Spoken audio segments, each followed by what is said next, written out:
विद्यार्थी मित्रांनो, सह्याद्री ट्युटोरियल्समध्ये तुमचं स्वागत आहे. व्हिडिओच्या सुरुवातीला थोडं स्पष्ट बोलतो. काय स्पष्ट बोलतो ते नीट लक्ष द्या. हा जो टॉपिक आहे ना, याचं वेटेज किती आहे हे जर बघितलं, ओके आणि त्याचा जर सिलेबसचा पार्ट बघितला, तर हे काही मनाला पटत नाही. कारण एवढा सिलेबस आहे त्याच्यामध्ये तुलनेत मार्क कमी आहेत. पण आपण सोडणार नाही या टॉपिकला. आपण करणार आहे. मग काय करायचंय ते नीट लक्ष द्या. क्वेश्चन्स या पेजवर लिहून ठेवलेत मी याच्यावर आहेत. एवढेच क्वेश्चन्स आहेत. सगळ्यांच्या डायग्राम काढायच्या आहेत आपल्याला. पण फिल्टर सर्किट विथ कॅपॅसिटर कधी विचारलं नाहीये. रिपल फॅक्टर नाही कधी विचारलं. झेनर डायोड, फोटो डायोड कधीही विचारलं नाहीये. हे बायपोलर जंक्शन ट्रान्झिस्टर काहीतरी आहे ना बनव बीजेटी हे पण कधी विचारलेलं नाहीये. एलईडी आलाय 3 मार्काला. सोलार सेलवर एक एमसीक्यू आले फक्त. कोणत्या प्रिन्सिपलवर वर्क करतोय 1 मार्काला फक्त. ओके. त्याच्यानंतर हाफ वेव्ह रेक्टिफायर मात्र 2 वेळा आलंय आणि लॉजिक गेट्स 3 वेळा आलंय. म्हणजे पेपर सेटरला आपली केवढी काळजी आहे बघा. हे सगळ्यात सोपं टॉपिक मध्ये काय असेल तर logic gate. Rectifier is a device which convert AC into DC. Simple. ते आलेलं आहे. ट्रान्झिस्टर कॉन्फिगरेशन हे जरा प्रॉब्लेमॅटिक आहे. Common emitter, common base, common हे जे आहे ना कलेक्टर कॉन्फिगरेशन हे समजायला थोडंसं अवघड आहे. पण मी तुम्हाला ना थोडंसं समजावून सांगतो आणि मला खात्री आहे की तेच परीक्षेत येणारं. नाही तर स्कोर बुस्टर काढून बघा. सीईटीत जवळजवळ 10 ते 15 क्वेश्चन कुठल्या कन्सेप्टवर आहेत मी आता शिकवणार आहे तुम्हाला. ट्रान्झिस्टर म्हणले की 3 असतात टर्मिनल त्यात. इमिटर, बेस आणि कलेक्टर. जो इमिटर आहे तो हेवीली डोप्ड असतो. ओके. म्हणजे त्यातून करंट जास्त फ्लो होतो. बेस जो आहे ना, तो लाईटली डोप्ड असतो. डोपिंग म्हणजे इम्प्युरिटी ॲड करणं. तुम्हाला माहिती आहे सेमीकंडक्टरमध्ये 11वी झालंय. आणि कलेक्टर जो आहे ना, तो मॉडरेटली डोप्ड असतो. मग मला सांगा, एवढं तुम्हाला लक्षात राहिलं का सांगा? हेवीली डोप्ड कोण आहे? इमिटर. याचा अर्थ इमिटर करंट हा कलेक्टर करंट आणि बेस करंट यांची ॲडिशन असतो. लाईटली डोप्ड कोण आहे? बेस. मॉडरेटली डोप्ड कोण आहे? कलेक्टर. अरे एमसीक्यूची तयारी करून घ्यायला लागलोय मी. एक्झाममध्ये याच एमसीक्यू आलेत सीईटीला लक्षात घ्या. ओके. बरं. आता शांतपणे समजून घ्या मी काय सांगतो ते. शांतपणे. ओके. कलेक्टर मॉडरेटली डोप्ड आहे. बेस लाईटली डोप्ड आहे. इमिटर हेवीली डोप्ड आहे.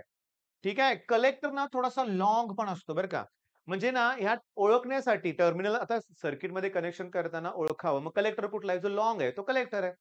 ते नाही विचारणार, हे विचारतील, डोपिंग विचारतील आणि आता सगळ्यात महत्वाचं मी प्रत्येकाला ना कलेक्टर करंटनं डिव्हाईड करतो. म्हणजे इथं 1 येईल ना, मग याला सुद्धा मी कलेक्टर करंटनं डिव्हाईड करतो.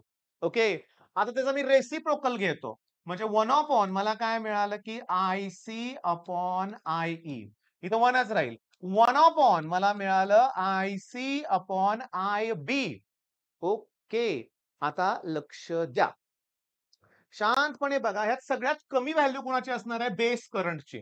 सगळ्यात कमी व्हॅल्यू कोणाची असणार आहे? Base current. ओके. बरं, मग बेस करंट हा सगळ्यात कमी आहे.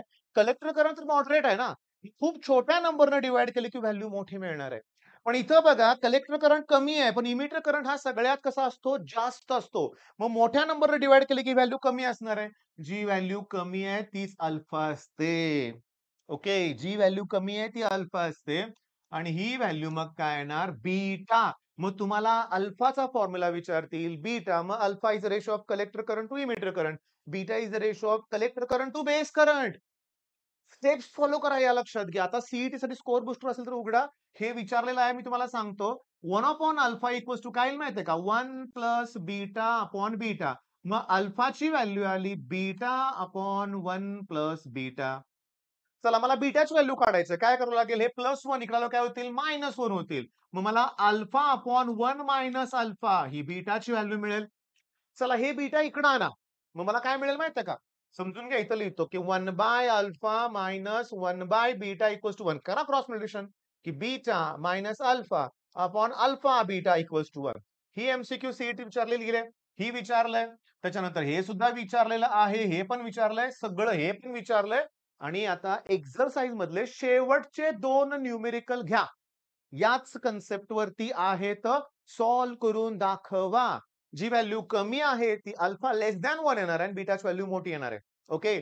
बरं हे प्रश्न कळाले का? मग रेक्टिफायर लॉजिक गेट करूया ना आपण. त्याचा डायग्राम करा ना transistor as an amplifier.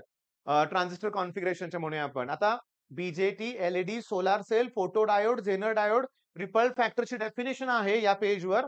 Filter circuit with capacitor या पुढंच आहे. हे पॉइंट्स करा ना मग. डायग्राम करा. आता राग मानून घेऊ नका बरं का. केला असेल तर करा. ओके. मग असं पॉइंट ईझी वाटला तर करा. काय अवघड आहे? कोण हेवीली डोप्ड आहे? दॅट इक्वल्स टू दोघांची ॲडिशन. डिव्हाईड कुणी करायचं आहे? कलेक्टर करंटनं. ओके. पुन्हा करायचं रेसिप्रोकल. ही व्हॅल्यू लेस दॅन 1 आहे अल्फा. ग्रेटर दॅन 1 आहे बीटा. मग आता वेळ न घालवता सेमीकंडक्टर टॉपिक कंप्लीट करा. All the best.